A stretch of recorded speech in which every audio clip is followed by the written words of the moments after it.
அமெரிக்க Iran யுத்தத்தை அடிப்படையாக கொண்டு இங்குமங்குமாக பேச்சுவார்த்தைகள் அணிச்சேர்க்கைகள் என்று நடந்து கொண்டிருக்கின்ற போதிலும் அவை எவற்றிலும் அமெரிக்காவின் வகைபாகம் பெரிய அளவில் இல்லை என்கின்ற விடயம் வளைகுடா யுத்தத்தில் அமெரிக்காவின் பரிதாபகரமான நிலையை வெளிப்படுத்துவதாகவே இருக்கின்றது.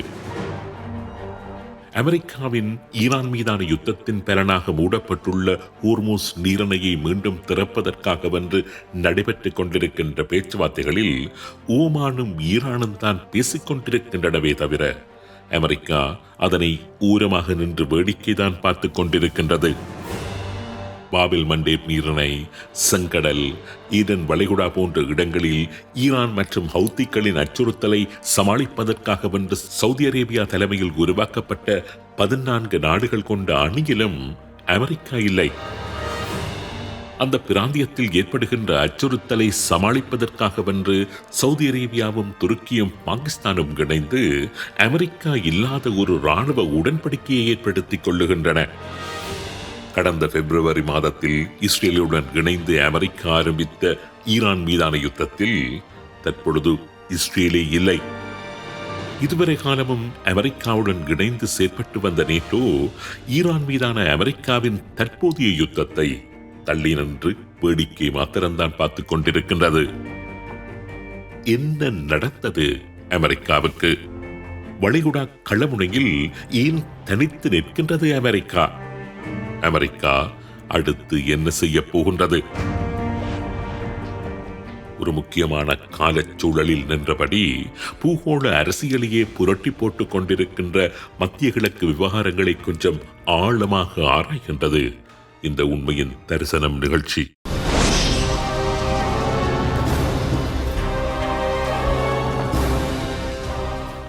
இலங்கையின் முதற்தர சுற்றுலா தலம் ரீச்சாவின் மாபெரும் உணவு திருவிழா ஆகஸ்ட் மாதம் 7, 8, 9 மற்றும் 10 தேதிகளில் மாலை 6 மணி முதல் 10 மணி வரை. இன்றைய டிக்கெட்டுகளை பெற்றுக் கொள்ளுங்கள். சென்னையோட நெக்ஸ்ட் புல் Padappai Japanese theme villa plots VGK Zenora Garden. Plots from 18 lakhs and villas from 48 lakhs. உண்மையிலேயே வளைகுடா களமுனையை கொஞ்சம் உற்று பார்த்தால் அங்கே அமெரிக்கா தனித்து விடப்பட்டுள்ளது தெளிவாக தெரியும். அமெரிக்கா ஈரானுடன் தனியாக நின்றுதான் இன்று யுத்தம் புரிந்து கொண்டிருக்கின்றது. கடந்த காலங்களில் அமெரிக்கா மேற்கொண்ட பாரிய யுத்தங்கள் அனைத்தையும் எடுத்து நோக்கினால் அமெரிக்கா அந்த யுத்தங்கள் எதிலுமே தனியாக பங்கு பெற்றவில்லை. கோலிஷன் என்ற பல நாடுகளின் படைகள் இணைந்த ஒரு கூட்டு இராணுவமாகத்தான் அமெரிக்கா முன்னர் யுத்தம் புரிந்திருக்கின்றது. அந்த யுத்தங்களுக்கு அமெரிக்கா தலைமை தாங்கி இருக்கலாம், பெரும் பங்காற்றி இருக்கலாம். ஆனால் அந்த யுத்தங்கள் அத்தனையிலும் பல நாடுகளின் பங்களிப்புகள் கணிசமான அளவுக்கு இருந்திருக்கின்றன. உதாரணத்திற்கு 2001ஆம் ஆண்டு ஆப்கான் மீதான அமெரிக்காவின் யுத்தத்தை எடுத்து நோக்கினால் அது முழுக்க முழுக்க அமெரிக்காவின் தனிப்பட்ட பழிவாங்கல் யுத்தம்தான். அமெரிக்காவின் இரட்டை கோபுர தாக்குதலுக்கு பழிவாங்கும் முகமாக ஆப்கானிஸ்தானில் தங்கியிருந்த அல் கொய்தாவுக்கு எதிராக அமெரிக்கா மேற்கொண்ட யுத்தம். ஆனால் அந்த யுத்தத்தில் அமெரிக்க படைகளுடன் இணைந்து பிரித்தானியா, France, Canada, Italy, German, Australia, New Zealand என்று பல நாடுகளின் படைகளும் களமிறக்கப்பட்டிருந்தன. பிரித்தானியா மாத்திரம் அந்த யுத்தத்தில் 457 படை வீரர்களை இழந்திருக்கின்றது. அந்த யுத்தத்திற்கு ஜன்பிஷை மில்லி, ஈஸ்டர்ன் சூரா, டெஹாட் Islami, National Islamic Front of Afghanistan, Harakat Islami உட்பட நொர்தர்ன் அலையன்ஸ் என்ற இஸ்லாமிய அமைப்புகளை கொண்ட ஒரு அணியையும் அழைத்துக் கொண்டுதான் அமெரிக்கா களமுனைக்கு சென்றிருந்தது. அதேபோன்று ஈராக் யுத்தமாக இருக்கலாம், வியட்நாம் யுத்தமாக இருக்கலாம், கொரிய யுத்தமாக இருக்கலாம். அமெரிக்காவின் வரலாற்றில் அமெரிக்கா புரிந்த அத்தனை பாரிய யுத்தங்களிலும் அமெரிக்கா ஒருபோதுமே தனித்து பங்கு பெற்றவில்லை. 2003ஆம் ஆண்டு சதாம் ஹுசைனை அகற்றுவதற்காக வென்று அமெரிக்கா ஈராக் மீது மேற்கொண்ட யுத்தத்தில் பிரித்தானியா தனது 45,000 படை வீரர்களை களமிறக்கியிருந்தது. ஆஸ்திரேலியா, போலந்து உட்பட பல நாடுகளும் அந்த யுத்தத்தில் பங்கு பெற்றிருந்த அதேவேளை பெஷ்மேகா என்ற குர்திஸ் அமைப்பு மாத்திரம் அந்த யுத்தத்திற்கு 75,000 படை வீரர்களை களமிறக்கியிருந்தது. ஆனால் அமெரிக்கா எந்த ஒரு நாட்டின் துணையும் இல்லாமல், எந்த ஒரு நாட்டின் ஆதரவு கூட இல்லாமல் கூட வந்த இஸ்ரேலையும் இடைநடுவே கைவிட்டுவிட்டு ஈரானுக்கு எதிரான யுத்தத்தில் தன்னந்தனியாக நின்று தடுமாறிக் கொண்டிருப்பதற்கு முக்கியமான காரணம் என்ன என்று என்னிடம் கேட்டால் நான் உறுதியாக டொனால்ட் ட்ரம்ப் என்கின்ற ஒரு அமெரிக்க தலைவரைத்தான் சுட்டி காண்பிப்பேன். டொனால்ட் ட்ரம்ப் என்கின்ற அமெரிக்க அதிபரின் நிலைப்பாடுகள், முக்கியமாக அவரது பேச்சுக்கள் தான் இன்று அமெரிக்கா தனித்து விடப்படுவதற்கு முக்கியமான காரணம். அமெரிக்கா என்ற ஒரு மிகப்பெரிய வல்லரசின் கம்பீரத்தை, ஊர்மத்தை, அதனது வல்லாண்மை பின்பத்தை சுக்குநூறாக உடைத்து சிதறடித்த பெருமை டொனால்ட் ட்ரம்ப் என்ற நபரையே சாரும். கடந்த ஒரு வாரமாக ஒரு தேடலை மேற்கொண்டிருந்தேன். கடந்த 20-30 வருடங்களாக அமெரிக்கா மேற்கொண்டிருந்த யுத்தங்களின் போது அமெரிக்க அதிபர்கள் ஆற்றியிருந்த உரைகளை ஒவ்வொன்றாக ஆராய்ந்து பார்த்தேன்.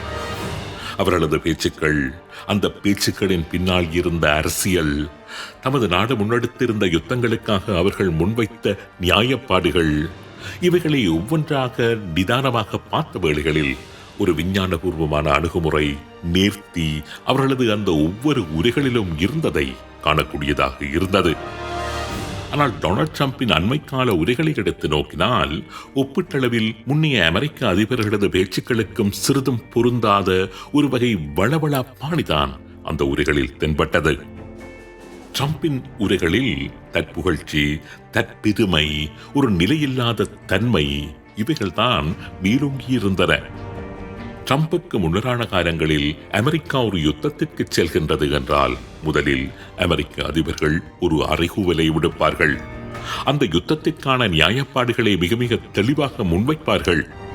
அந்த யுத்தத்திற்காக முதலில் அமெரிக்க மக்களை தயார்படுத்துவார்கள், உலகத்தை தயார்படுத்துவார்கள், தமது நட்பு சக்திகளை ஒன்று திரட்டுவார்கள். இவைகளை அடிப்படையாக வைத்துத்தான் அவர்களது உரைகள், அறைகூவல்கள் அமைந்திருக்கும். அவர்கள் முன்வைக்கின்ற நியாயப்பாடுகள் சரியோ தவறோ, அமெரிக்காவும் பெரும்பாலான உலகம் அந்த நியாயப்பாடுகளை ஏற்றுக்கொள்ளுகின்ற அளவுக்குத்தான் அவர்களது அந்த உரைகள் வடிவமைக்கப்பட்டிருக்கும். கடந்த கால யுத்த முன்னெடுப்புகளின் போதிலும் சரி, யுத்தங்கள் நடைபெற்ற காலங்களிலும் சரி, அமெரிக்க அதிபர்கள் அந்த யுத்தத்தை அமெரிக்காவின் யுத்தமாகத்தான் முன்னிலைப்படுத்துவார்கள். அந்த யுத்தத்தின் வெற்றிகளை அமெரிக்கா என்கின்ற நாட்டுக்குத்தான் வழங்குவார்கள். அந்த யுத்தங்களில் பங்கு பற்றிய அமெரிக்க வீரர்களை தலையில் தூக்கி வைத்து கொண்டாடுவார்கள். ஆனால் ட்ரம்பை எடுத்து நோக்கினால் தற்போதைய யுத்த பிரகடனங்கள் அத்தனையிலும் வெறுமனே தற்புகழ்ச்சி மாத்திரம்தான் மேலோங்கி காணப்படும். சண்டை பிடிக்கும்படி நான் உத்தரவிட்டேன், முன்னர் எந்த அமெரிக்க தலைவர்களும் மேற்கொள்ளாத விடயங்களை நான் மேற்கொள்ளுகின்றேன், அமெரிக்காவின் எந்த தலைவர்களும் வழங்காத தலைமைத்துவத்தை நான் தற்பொழுது வழங்கிக் கொண்டிருக்கின்றேன், அமெரிக்காவில் உள்ள எதிர்க்கட்சியினர் கூடைகள், பயந்தாங்கொள்ளிகள் என்றெல்லாம் கூறி, சரியோ பிழையோ, அமெரிக்கா என்ற நாடு திரண்டு ஒன்றிணைந்து மேற்கொள்ள வேண்டிய யுத்தத்தை தனது தனிப்பட்ட யுத்தமாக ட்ரம்ப் அடையாளப்படுத்தியது இருக்கின்றதே, அதுதான் இந்த யுத்தத்தில் அமெரிக்கா பின்னடைவை சந்திப்பதற்கு முதலாவது காரணம் என்று நான் நினைக்கின்றேன். ட்ரம்பின் கட்சியினரை தவிர அமெரிக்காவில் உள்ள அத்தனை தரப்புகளும் ட்ரம்ப் இந்த யுத்தத்தில் தோல்வியடைய வேண்டும் என்பதை விரும்பினார்கள். அமெரிக்கா மீதும் அமெரிக்காவின் வெற்றிகள் மீதும் தீரா வெறி கொண்டிருக்கின்ற அமெரிக்க பிரஜைகளில் ஈரானமானவர்கள் ஈரானுடனான யுத்தத்தில் அமெரிக்கா பின்னடைவை சந்திக்க வேண்டும் என்று முதலாக விரும்புகின்றார்கள். ஏனென்றால் டொனால்ட் ட்ரம்ப் இந்த யுத்தத்தில் தோற்க வேண்டும் என்பதற்காக. அமெரிக்கா ஒரு யுத்தத்தை செய்கின்ற பொழுது அமெரிக்க ஊடகங்கள் அந்த யுத்தத்தின் நியாயப்பாடுகளை முன்வைத்து மிகப்பெரிய உளவியல் யுத்தத்தை முதலில் மேற்கொள்ளுவதை வழமையாக கொண்டிருந்தன. யுத்தத்தின் இழப்புகளையும் பின்னடைவுகளையும் மூடி மறைத்து அமெரிக்க படைகள் களமுனைகளில் வெற்றிகளை குவித்து வருவதாக ஒரு மாயையை உருவாக்கி ஆதரவு தளத்தை தங்க வைப்பதற்கும் எதிரிகளை உளவியல் ரீதியாக பலவீனப்படுத்துவதற்கும் அமெரிக்க ஊடகங்கள் தமது சைக்காலஜிக்கல் ஆபரேஷன்ஸ்களின் மூலமாக பெரும் பங்காற்றி வருவார்கள். ஆனால் ஈரான் மீதான அமெரிக்காவின் யுத்தத்தை எடுத்து நோக்கினால் அந்த யுத்தத்தை பிடித்தெழுத்து வீழ்த்தியதில் ஈரான் ஊடகங்களை விட அமெரிக்க ஊடகங்கள் தான் பெரும் பங்காற்றி வருகின்றன. வழமைக்கு மாறாக அமெரிக்க ஊடகங்கள் தான் ஈரான் சார்பில் நின்று இம்முறை உளவியல் யுத்தங்களை புரிந்து வருகின்றன ட்ரம்புக்கு எதிராக. The New York Times, CNN, NBC, Fox News மற்றும் தி வாஷிங்டன் போஸ்ட் போன்ற ஊடகங்களை மிக கடுமையாக விமர்சித்து திட்டி டொனால்ட் ட்ரம்ப் சுமார் 600 ட்வீட்களை போடும் அளவுக்கு ட்ரம்புக்கும் அமெரிக்காவின் பிரதான ஊடகங்களுக்கும் இடையில் இந்த யுத்த காலத்தில் விரிசல்கள் மிக மிக அதிகமாகிவிட்டுள்ளன. ஒரு படையின் ஆயுத கையிருப்பு குறைகின்றது என்பது ஒரு நாட்டின் தேசிய பாதுகாப்புடன் சம்பந்தப்பட்ட மிகப்பெரிய இராணுவ ரகசியம். ஆயுத கையிருப்பு விவகாரம் அந்த நாட்டின் எதிர்க்கட்சிகளுக்கு கூட தெரியாமல் தான் அந்த யுத்தம் முடியும் வரைக்கும் இராணுவம் பாதுகாக்கும். ஆனால் அமெரிக்காவை பொறுத்தவரையில் ஈரானுடன் தொடர்ந்து சண்டையிடுகின்ற அளவுக்கு அமெரிக்க இராணுவத்தினரிடம் ஆயுதங்கள், ஏவுகணைகள் கையிருப்பில் இல்லை என்கின்ற ரகசியத்தை அமெரிக்க ஊடகங்கள் தான் உலகிற்கு கூறியிருந்தன, ட்ரம்பை பலவீனப்படுத்த வேண்டும் என்பதற்காக. வளைகுடா கள நிலவரத்தை கொஞ்சம் உற்று நோக்கி பாருங்கள். ட்ரம்ப் அங்கு தனியாக நின்று கொண்டிருக்கின்றார். அமெரிக்காவின் நட்பு சக்திகளாக இதுவரை காலமும் செயற்பட்டு வந்த எந்த ஒரு நாடும் இன்று ட்ரம்புடன் கூட இல்லை. ஒரு சந்தர்ப்பத்தில் ட்ரம்ப் வருந்தி அழைத்த போதும் யாரும் அவருக்கு துணைக்கு வரவில்லை. மிரட்டி பார்த்தார், கெஞ்சி பார்த்தார், யாரும் திரும்பி கூட பார்க்கவில்லை. ஈரான் மீது கொண்ட பாசத்தினால் அல்ல, ஈரான் மீது கொண்ட பயத்தினாலும் அல்ல. ஈரான் விடயத்தில் ட்ரம்ப் எப்படியாவது தோல்வியடைந்து விட வேண்டும் என்ற விருப்பம் இதுவரை அமெரிக்காவுடன் கூடியிருந்த அத்தனை நாடுகளுக்கும் இருக்கின்றது.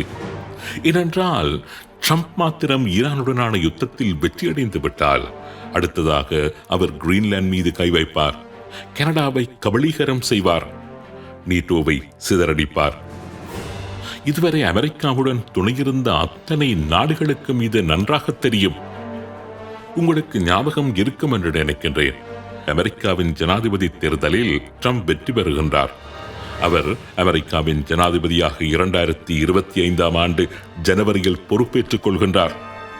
இடைப்பட்ட அந்த சில நாட்களில் ஒரு அதிர்ச்சிகரமான சம்பவம் நடைபெற்றது. தான் பதவிக்கு வந்ததும் கனடாவில் இருந்து அமெரிக்காவுக்கு ஏற்றுமதி செய்யப்படும் அத்தனை பொருட்களுக்கும் 25% வரி விதிக்கப் போவதாக ட்ரம்ப் அதிரடி அறிவிப்பொன்றை விடுக்கின்றார். அதிர்ச்சி அடைந்த கனடிய பிரதமர் ஜஸ்டின் ட்ரூடே விழுந்தடித்துக் கொண்டு புளோரிடாவில் உள்ள ட்ரம்பின் இல்லத்திற்கு சென்று உங்களது முடிவு கனடாவுக்கு மிகுந்த பாதகத்தை ஏற்படுத்திவிடும் என்று கூறிய போது, அப்படியென்றால் கனடாவை அமெரிக்காவின் 51வது மாநிலமாக மாற்றிவிடுங்கள் என்று இருமாப்புடன் கூறியிருந்தார். அதுவரை அமெரிக்காவையும் கனடாவையும் வேறு வேறு நாடுகளாக யாருமே பார்த்தது இல்லை. கனேடிய மக்களும் தங்களை அமெரிக்காவின் ஒரு வகை தொப்புள் கொடி உறவுகளாகத்தான் கருதி வந்தார்கள். உலகமும் அப்படித்தான் அந்த 2 நாடுகளையும் பார்த்து வந்தது. ஆனால் ட்ரம்ப் ஆட்சிக்கட்டில் ஏறி அமர்ந்த அந்த தருணம் முதலாக கனடாவின் முதல் எதிரியாக அமெரிக்கா மாறிவிட்டுள்ளது. இன்று அமெரிக்க பொருட்கள் கனடாவில் விற்பனை செய்வதற்கு எதிராக பலமான பரப்புரைகள் கனடாவில் உள்ள அமைப்புகளால் முன்னெடுக்கப்பட்டு வருகின்ற அளவுக்கு அமெரிக்க விரோதம் கனடாவில் வேரூன்றி காணப்படுகின்றது. ஐரோப்பாவில் உள்ள கிரீன்லாண்டை தான் கைப்பற்றப் போவதாக ட்ரம்ப் விடுத்த அறைகூவல் இன்று ஐரோப்பிய நாடுகள் ஒன்று திரண்டு அமெரிக்காவை எதிர்ப்பதற்கு காரணமாகிவிட்டுள்ளது. நீட்டோவை விமர்சித்து நீட்டோ நாடுகளை கேவலப்படுத்தி ட்ரம்ப் வெளியிட்டு வருகின்ற பல கருத்துக்கள், அந்த நாடுகளை எள்ளி நகையாடி தொடர்ச்சியாக அவர் பேசி வருகின்ற பேச்சுக்கள் இன்று நீட்டோ நாடுகளை அமெரிக்காவை விட்டு வெகு தூரம் தள்ளி செல்ல வைத்துள்ளது. வளைகுடாவில் அமெரிக்கா இன்று தனித்து நிற்பதற்கு ட்ரம்ப் என்ற மனிதனின் நரம்பில்லாத நாக்கு மாத்திரம்தான் காரணம். கடைசியில் வளைகுடா யுத்தத்தில் அமெரிக்காவுடன் கூட இருந்து வந்த இஸ்ரேலையும் கூட ட்ரம்ப் பகைத்து அந்நியப்படுத்தி இருந்ததும் குறிப்பிடத்தக்கது. அமெரிக்க ஈரான் யுத்தத்தை எடுத்து நோக்கினால் அந்த யுத்தத்தில் ஈரான் பலத்த இழப்புகளை சந்தித்திருந்தாலும் அது இதுவரை தோல்வியடையவில்லை.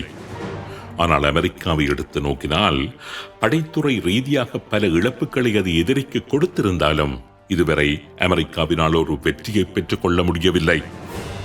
அது ஏனென்று அண்மையில் ஒரு ஆய்வாளர் கூறியிருந்தார். ஈரான் அரசியலை முன்னிறுத்தி அமெரிக்காவுடனான யுத்தத்தை புரிந்து வருகின்றது. ஆனால் அமெரிக்காவோ அரசியலை பின்தள்ளி வியாபாரத்தை முன்னிறுத்தித்தான் ஈரானுடனான யுத்தத்தை புரிந்து கொண்டிருக்கின்றது. இத்தனை பலத்தை பாவித்தும் ஈரானை அமெரிக்காவினால் வெல்ல முடியாமல் இருப்பதற்கும், தோல்வி என்ற புள்ளியை நோக்கி ஈரான் நகராமல் இருப்பதற்கும் இதுதான் காரணம் என்று அந்த ஆய்வாளர் கூறியிருந்தார். நான் தேடி பார்த்தேன். 1973 ஆண்டு வியட்நாம் யுத்தத்தை அமெரிக்கா முடித்துக் கொண்டதை பாரிஸ் பீஸ் அக்கார்ட் என்ற அடையாள பெயரில் தான் அமெரிக்க அதிபர் ரிச்சர்ட் நிக்சன் அடைத்திருந்தார். அதேபோன்று 2008 ஆண்டு ஈராக்குடனான யுத்தத்தை அமெரிக்கா முடித்துக் கொண்ட போது ஈராக்கில் ஜனநாயகத்தை நிலைநிறுத்துவதற்கான உடன்பாடு என்றும் ஈராக்குடன் அமெரிக்கா செய்து கொண்டுள்ள ஸ்டேட்டஸ் ஆஃப் ஃபோர்சஸ் அக்ரிமெண்ட் என்கின்ற உடன்படிக்கையுடன் தான் அமெரிக்க அதிபர் ஜார்ஜ் டபிள்யூ புஷ் அந்த யுத்தத்தை நிறைவு செய்திருந்தார்.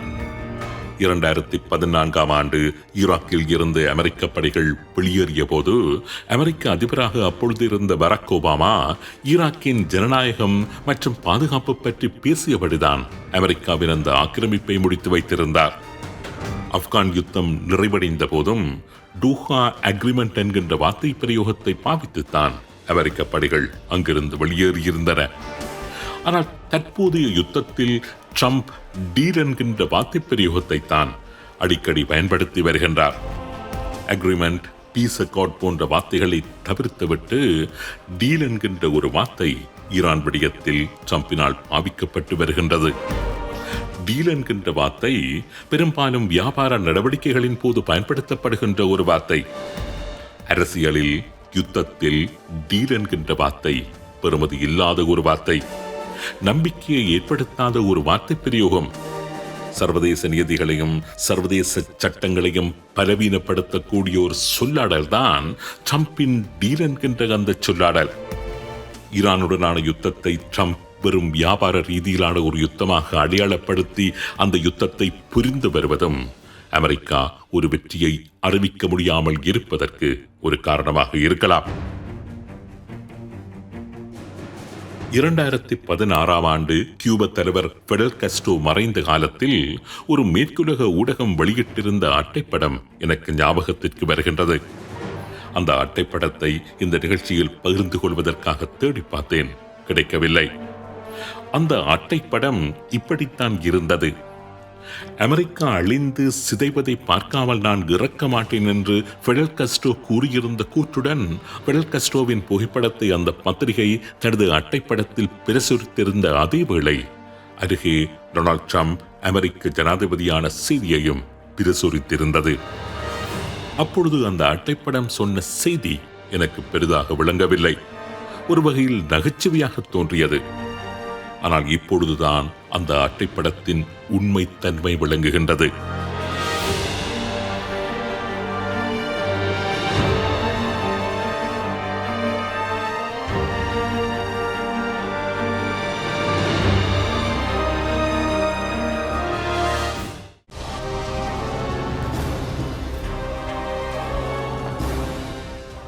இலங்கையின் முதற்தர சுற்றுலா தலம் ரீச்சாவின் மாபெரும் உணவு திருவிழா ஆகஸ்ட் மாதம் 7, 8, 9 மற்றும் 10 தேதிகளில் மாலை 6 மணி முதல் 10 மணி வரை. இன்றே டிக்கெட்டுகளை பெற்றுக் கொள்ளுங்கள். சென்னையோட நெக்ஸ்ட் புல் Padappai Japanese theme villa plots, VGK Zenora Garden. Plots from 18 lakhs and villas from 48 lakhs.